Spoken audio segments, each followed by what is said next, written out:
This week on Tribe Talk, we talk about Halloween festivities, what it means to be a leader, and Wando Spooky Club.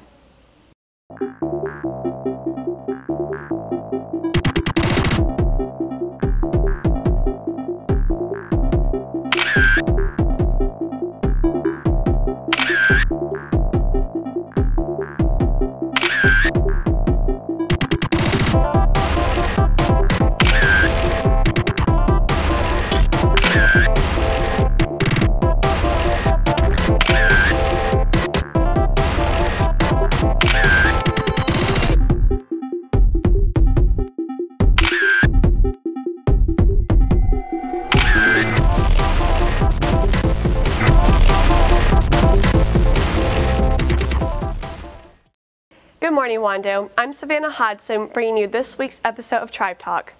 First, Emily Rogers gets into the Halloween spirit by going around Wando and asking students about their favorite Halloween memories. Here at Wando, everyone knows that Tribe Talk's always up for a good scare. We went around the Wando campus and gave the students a little bit more trick than treat. What's the most embarrassing Halloween costume you've ever worn?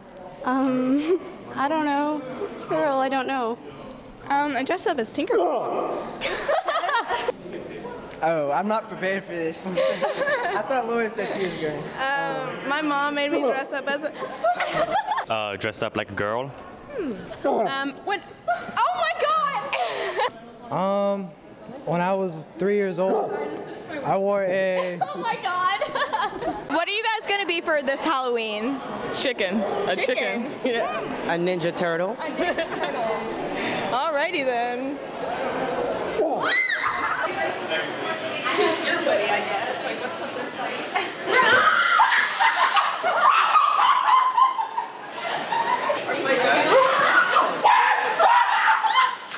Penny, why do you want a penny?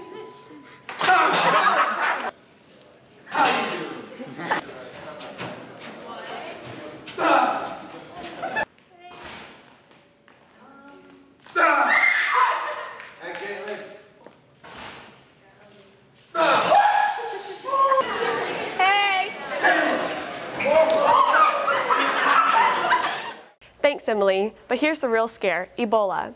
Ebola is a disease that has spread worldwide and now has made its way into America. But do we really know what it is? Here's 10 facts to bring you into the know.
Two, ready, go.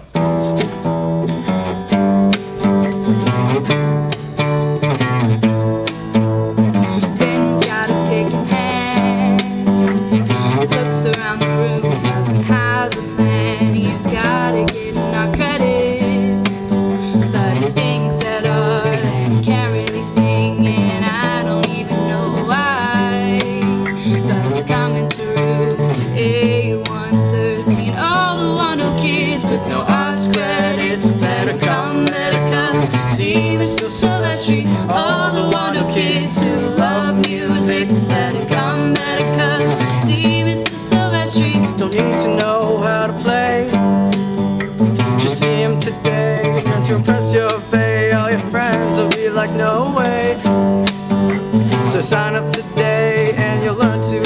'cause all the Wando kids with no arts credit better come, see Mr. Silvestri. All the Wando kids who love music better come, see Mr. Silvestri.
This week on The Rewind, we take a look at the Fall Chorus Concert, the Bone Chiller Play, and College Application Day.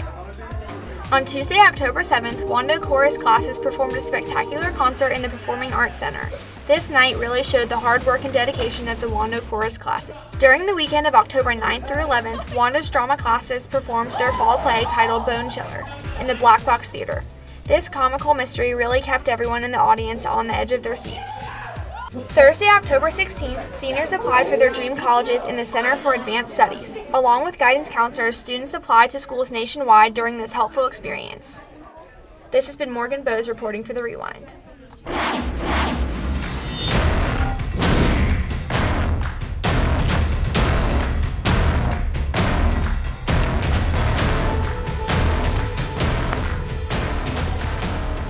Hello Wando, this is Anna Otano reporting for this week's segment of Sports Talk. These past couple of weeks, some of our Wando sports teams have been wrapping up their seasons, including our tennis team, who finished with 16 wins and only 1 loss, and our swim team, who finished with 9 wins and 0 losses. Additionally, both the girls and boys swim team got first in the region. Good job, Warriors. On October 16th, the Wando volleyball team held their senior night, where they honored 6 seniors and started to wrap up their last season as Warriors. Congratulations to these girls for a great season and for their success on the team. An energetic chop house filled with golf pals and tennis gals made for an intense football game against the Stratford Knights. Our players put up a good fight, but in the end came up a bit short with the final score of 44-51. Make sure to come out and support your fellow Warriors in their last couple of games. A big congratulations to the girls golf team who finished 6th at Lower State to qualify for the state tournament on October 27th, and to the boys cross country team for being region champs. These athletes put in a lot of hard work to get these results, but a select few of these players are chosen each season as captains to lead the others in the right direction. Maren Noonan reports on what makes a leader on our Wando sports teams. Student athletes often serve as examples for all students both on and off the field. Each fall sports team has designated captains to whom players can look up to for guidance. Football, volleyball, and cross country exemplify what it means to be a captain. I was kind of like that quiet kid that just played football to have fun. I was a lot more shy when I started, and then after my sister left, I kind of had to step up more to the plate, and I got a little bit more vocal. I always wanted to be the captain of the team, and this year I finally got to do it. I used to play quarterback, so that was pretty leader-like. Leadership is both a skill and characteristic these captains have developed to positively influence their teammates. It takes a lot of people skills. It takes, the ability to want to get to know people individually, to develop a personal bond with a lot of people. I think anyone can be a leader. You don't have to be given the position, and so as long as you're doing what you need to be doing and setting a good example for the rest of the team, whether it's having a positive attitude every day or coming on time, I think that's really how you get into a leadership position. Being a leader is accompanied by responsibilities as well as privileges. When Coach Newton told me that I needed to be a team leader, I started looking around to see how seniors before me took steps to be a team leader, and I just took notes from them. Steps I took to be a leader was to look at the guys in front of me and do what's best for the team. Captains have learned from leaders before them and built upon their example. Well, a few people, or a person I can think of is Nolan Kelleher. He kind of inspired me to be a good leader because he just got along with everybody and always did what was right. Well, with my sister, a lot of girls looked up to her, and so I kind of wanted to set the same example for a lot of the younger girls on the team. I think me, Maggie, and Sam have done a good job in trying to motivate the team and bring us all together just to try and win all the tournaments that we can and win state, hopefully.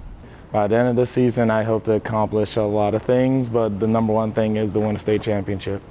These Wando athletes prove that leadership is the ability to turn a vision into a reality. This has been Mara Noonan reporting for Tribe Talk. Everybody loves a good competition. Last year, Sports Talk brought you a competition between teams. This year, we're carving a new path and bringing you a competition between teachers. Each fall season, pumpkins are gathered and carved to celebrate the fun and spookiness Halloween holds. Wondering who would have the creepiest creativity, we asked teachers to carve out their best pumpkin ideas.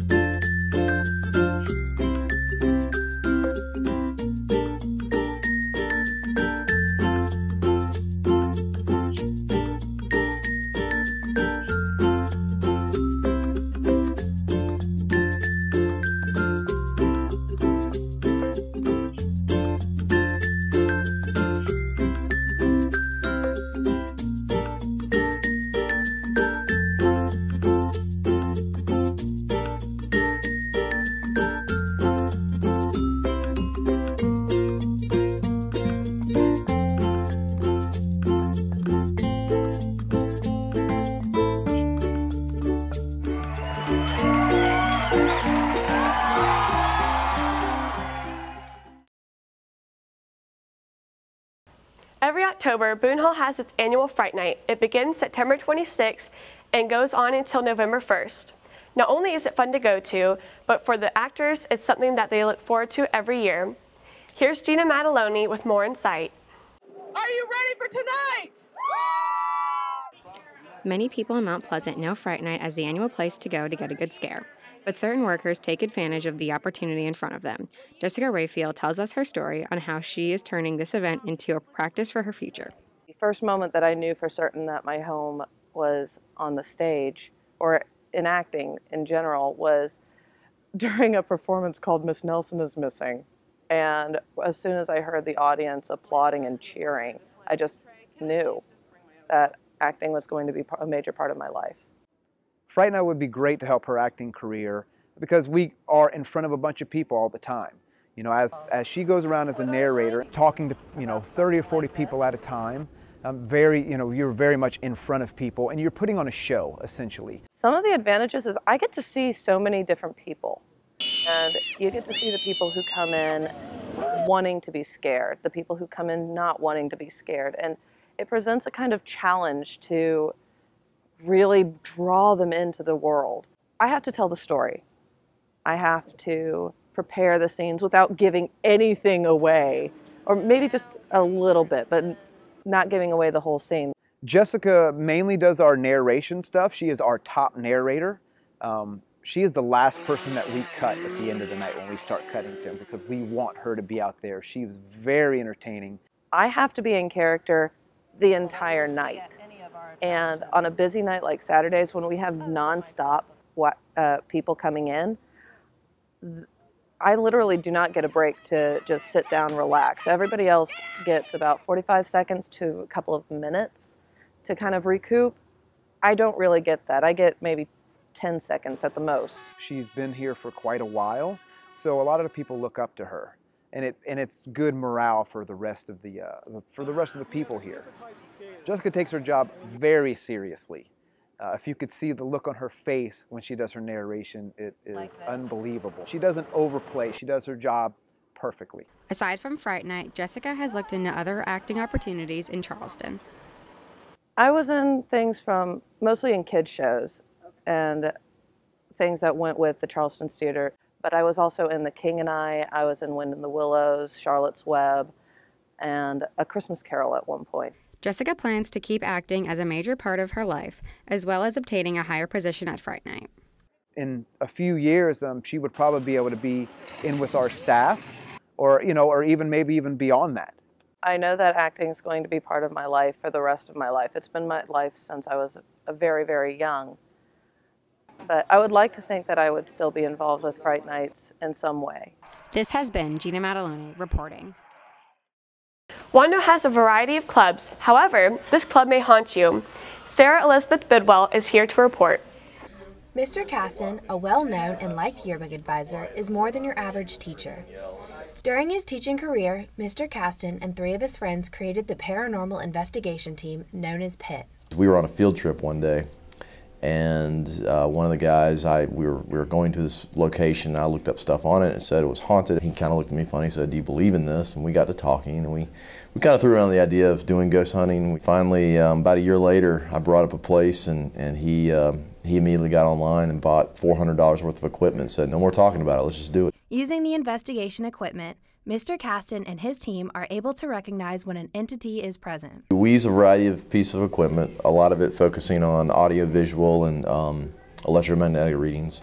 But when we get a clear voice that's definitely not one of us, or if we get a reading that doesn't make sense, or maybe it sounds like somebody's banging around in the next room and we're the only people there and the whole building's locked down, which we've had happen, that kind of tells us there's something going on. Mr. Caston combined his hobby of investigating the paranormal into a shared hobby for him and his students. I told students that I did ghost hunting, and then of course some of them started saying they wanted a ghost hunting club, and with Wando we've got such an eclectic group of clubs here. I figured why not try it, and then sure enough there was a lot of interest. When Mr. Caston told me that he was also a paranormal investigator and suggested that he might want to do a club, that I really wanted to do that, and I helped convince him to start it. I joined Ghost Hunting Club because I thought, first of all, it was a very interesting topic, something that's really unfamiliar to me, and I really enjoy kind of delving into things that I'm not really sure about, and definitely ghost hunting is one of those.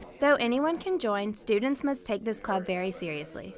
When we go to places, if we go to somebody's house or go to a location, we do want to be professional, or act professional, and give a good reputation and not treat it like it's some kind of joke, because some people genuinely want you to come out and help explain what they're going through. The hands-on experience that the club gives to the students is unlike any other.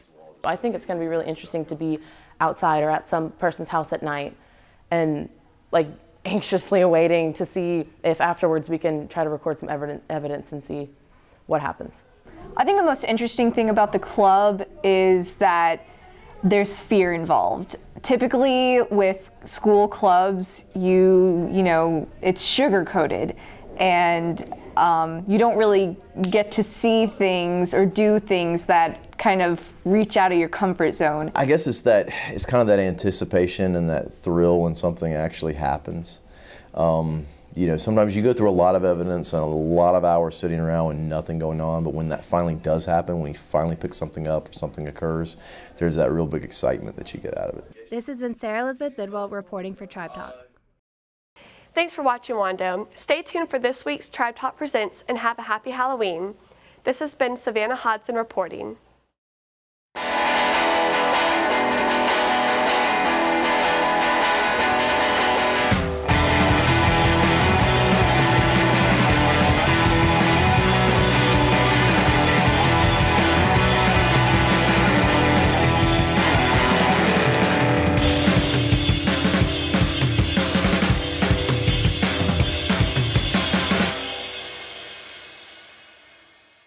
Hello, Wando, and welcome to the first section of Tribe Talk Presents. This week, we bring you the senior duo of Max Marshall and Hudson Thames. They bring you their rendition of Slow Dancing in a Burning Room by John Mayer. I hope you enjoy.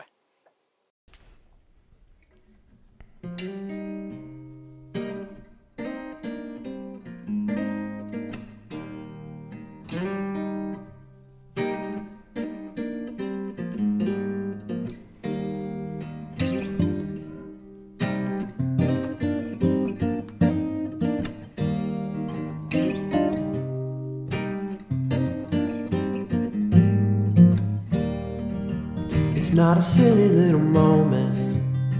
It's not the storm before the calm.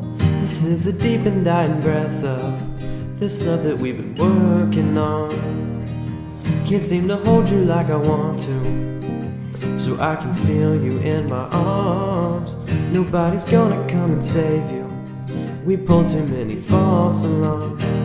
We're going down, you can see it too. We're going down, and you know that we're doomed, my dear. We're slow dancing in a burning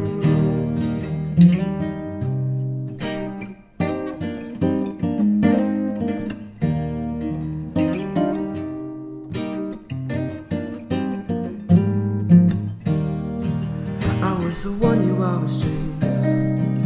You were the one I tried to draw. I dare you say it's nothing to me. Baby, you're the only light I ever saw.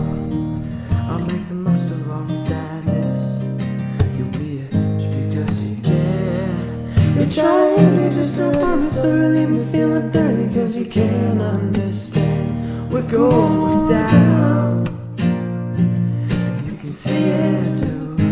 We're going down, and you know that we're doomed, my dear. We're slow dancing in a burning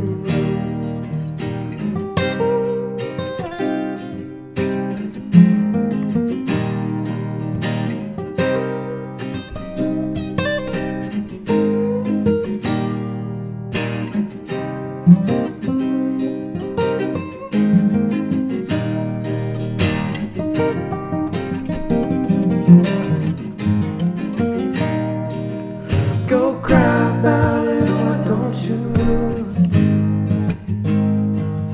Go cry about it, why don't you? Go cry about it, why don't you? My dear, we're slow dancing in a burning room. In a burning room.